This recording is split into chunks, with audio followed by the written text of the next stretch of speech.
Shalom saudara dikasih dalam Tuhan. Selamat pagi buat kita semua dimanapun Bapak Ibu Saudara berada. Saya berharap setiap kita ada dalam keadaan baik, dalam anugerah Tuhan, dalam kasih setia Tuhan, ya kan. Yang sakit Tuhan jamah dan sembuhkan, yang berbeban berat Tuhan beri kelegaan, yang sedang membutuhkan jalan keluar terjadi mujizat di dalam nama Tuhan Yesus. Namun bagaimanapun juga bagian kita adalah tetap terus setia untuk merenungkan firman Tuhan agar kita pun kuat dalam menghadapi segala situasi, setiap keadaan yang memang seringkali terjadi tidak sesuai dengan apa yang kita harapkan gitu. Tapi kita tetap terus tidak pernah boleh kehilangan pengharapan ya. Dimanapun Bapak Ibu Saudara berada, melalui program Bible and Coffee ini saya kembali mengajak setiap kita umat Tuhan untuk sama-sama terus merenungkan firman Tuhan. Kita berdoa, kita datang sama Tuhan. Bapak, terima kasih buat hari yang baru.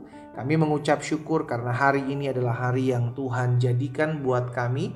Sungguh kami bangga memiliki Allah seperti Tuhan Yesus.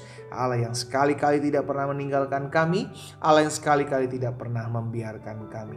Tiba saat yang indah untuk kami mendengarkan sebagian daripada firman-Mu. Roh Kudus urapi kami dengan roh hikmat dan wahyu, sehingga kami mengerti akan kebenaran yang memerdekakan kami. Dalam nama Yesus Kristus Tuhan kami berdoa. Haleluya.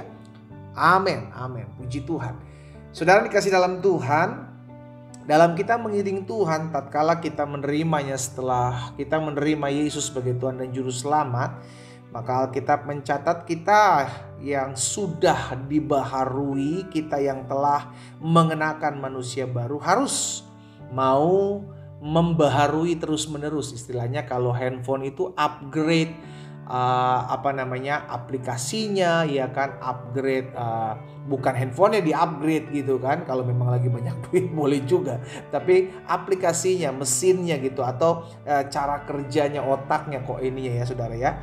Nah, itu juga terjadi dalam kehidupan setiap orang percaya. Dalam kita mengiring Tuhan, Tuhan mau agar setiap kita terus memperbaharui diri kita dengan hal-hal yang sesuai dengan firman. Supaya apa? Supaya kita bertumbuh. Sama-sama bilang sama saya harus bertumbuh terus-menerus. Di dalam Kolose pasal 3 ayat yang ke-10 firman Tuhan bilang begini, dan telah mengenakan manusia baru. Lihat, orang yang menerima Yesus sebagai Tuhan dan Juru Selamat, yang lama sudah berlalu, sesungguhnya yang baru sudah datang.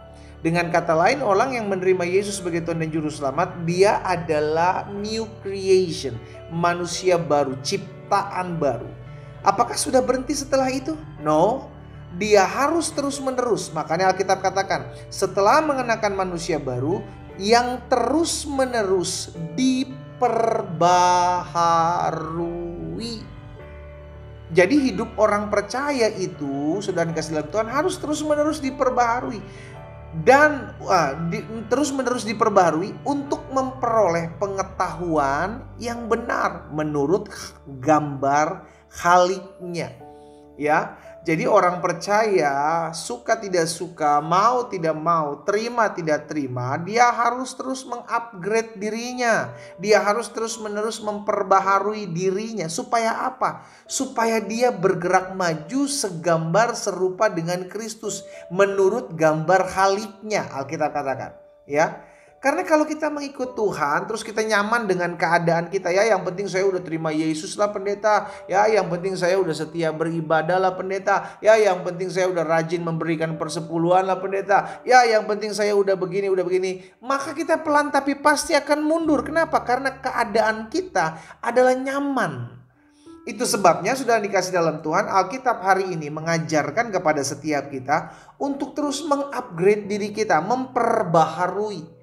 Maksudnya apa? Kita lihat nih, apa sih kekurangan saya saat ini?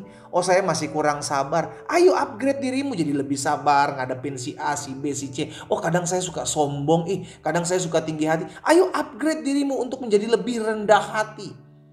Karena biar bagaimanapun dengan masalah, dengan pergumulan, Tuhan akan memproses saudara dan saya untuk lebih berkembang, memperbaharui pikiran kita, memperbaharui cara pandang kita menghadapi masalah, memperbaharui cara kita mengiring Tuhan. Itu Tuhan mau terus. Sama layaknya setiap kita dari masa anak-anak sampai kita bertumbuh dewasa, sampai pada akhirnya ada orang yang menikah, berumah tangga, memiliki anak, cucu, itu kan terus bertumbuh. Iya kan? Terus memperbaharui, mengupgrade dirinya. Demikian pula iman percaya kita. Demikian pula karakter-karakter kita. Kita lihat ada sesuatu yang masih belum kita ubah dalam mengiring Tuhan, kita buang. Jangan kita pertahankan sambil kita berkata, ya pendeta gimana ya, memang saya orangnya udah begitu. Ya gimana ya pendeta, memang saya dari kecil udah begitu. Ya gimana ya pendeta, memang dari orok saya udah begitu. Jangan saudara, kalau kita tahu ini hidup tidak memuliakan Tuhan, ada karakter-karakter yang masih kurang baik, masih suka ngomongin kelemahan orang, masih suka ngegosipin orang, padahal hidupnya udah melayani, padahal hidupnya udah ikut Tuhan, ubah, jangan nyaman. Karena kalau sampai kita nyaman, sudah dikasih dalam Tuhan, itu yang akan menjadi batu sandungan buat kita, buat orang lain, dalam kita mengiring Tuhan.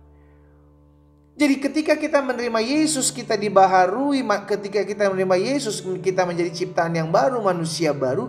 Maka kita harus terus menerus.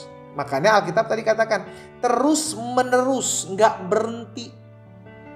Konsisten, terus menerus diperbaharui. Cara kita berpikir, sikap hati kita. Karena kan kita manusia ini penuh dengan kekurangan, kelemahan, betul? Nah kalau kita udah terima Yesus Kristus sebagai Tuhan dan Juru Selamat, manusia baru kita harus tetap terus di-upgrade gitu loh saudara. Jangan nyaman dengan kekuranganmu. Walau engkau bilang, tapi kekurangan saya cuma sedikit kok pendeta. Ya cuman kadang saya suka kadang saya suka ngomongin orang aja sih. Itu kan cuma dikit ya, ketimbang dia dengan saya. Dengan dia kan lebih parah dia. Jangan membanding-bandingkan kekurangan orang lain dengan kekurangan kita. Yang akhirnya kita mulai nyaman dengan kekurangan kita. Tanpa kita sadar, kita sudah jadi batu sandungan buat orang lain dengan kekurangan kita yang menurut kita itu cuma sedikit. Nah itu bahaya. Itu bahaya saudara. Roma 12 ayat 2 firman Tuhan bilang begini, janganlah kamu menjadi serupa dengan dunia ini, tetapi lihat, berubahlah. Sama-sama bilang sama saya harus berubah. Ya, berubahlah oleh pembaharuan. Lagi-lagi disampaikan, perbaharui budimu, cara berpikirmu, karaktermu. Ayo perbaharui. Ada yang kau tahu mesti diubah-ubah. Sehingga dampaknya apa? Kamu dapat membedakan mana kehendak Allah, apa yang baik, yang berkenan kepada Allah dan yang sempurna. Jadi ikut Tuhan itu bergerak menuju kepada kesempurnaan saudara. Gak apa-apa, proses betul, waktu gak apa-apa. Tapi kita tahu, oh ini gak boleh, saya harus berubah. Oh ini gak boleh saya lakukan sebagai orang percaya, saya harus ubah. Oh ini gak bisa saya kerjakan lagi, oh gak bisa saya lagi miliki, saya harus berubah. Kalau kita tahu, kalau kita sadar kita harus berubah, maka kita harus melangkah untuk berubah. Ya, untuk memperbaharui diri. Kuncinya untuk memperbaharui cuma satu, firman. Firman itu berkuasa membersihkan hidup saudara dan saya. Firman itu berkuasa untuk menyatakan kesalahan saudara dan saya. Sehingga akhirnya kita orang yang sudah diberitahukan kesalahannya oleh firman Tuhan, kita merubah diri kita. Tidak lagi melakukan hal yang bertentangan dengan firman. Dimanapun Bapak Ibu Saudara berada, ayo bertumbuh dengan cara perbaharui terus diri kita. Jangan berhenti untuk berubah. Ya saudara, jangan berhenti untuk terus memperbaiki diri. Jangan berhenti untuk tetap terus berbenah diri. Karena Tuhan mau kita terus memperbaiki diri sehingga semakin hari semakin sempurna. Sama kayak Alkitab bilang, hendaklah engkau sempurna sama seperti Bapamu di sorga. Sempurna. Kita berdoa, kita datang sama Tuhan. Bapak terima kasih buat benih firman-Mu. Tuhan tolong setiap kami. Dalam kami terus memperbaharui hidup kami, memperbaharui pikiran kami, memperbaharui hati kami, memperbaharui sikap kami, memperbaharui karakter kebiasaan kami setiap hari. Sehingga semakin hari kami semakin bertumbuh dalam pengenalan akan Tuhan. Yang sakit Tuhan jamah sembuhkan dalam nama Yesus. Yang berbeban berat Tuhan beri kelegaan. Yang butuh pertolongan Tuhan yang membukakan pintu yang tertutup. Dalam nama Yesus kami berdoa. Haleluya. Amin. Kita nikmati kopi kita saudara. Haleluya. Tetaplah terus bertumbuh ya. Tetaplah terus perbaharui hidup kita. Semakin hari semakin serupa dengan Kristus. Tuhan memberkati kita.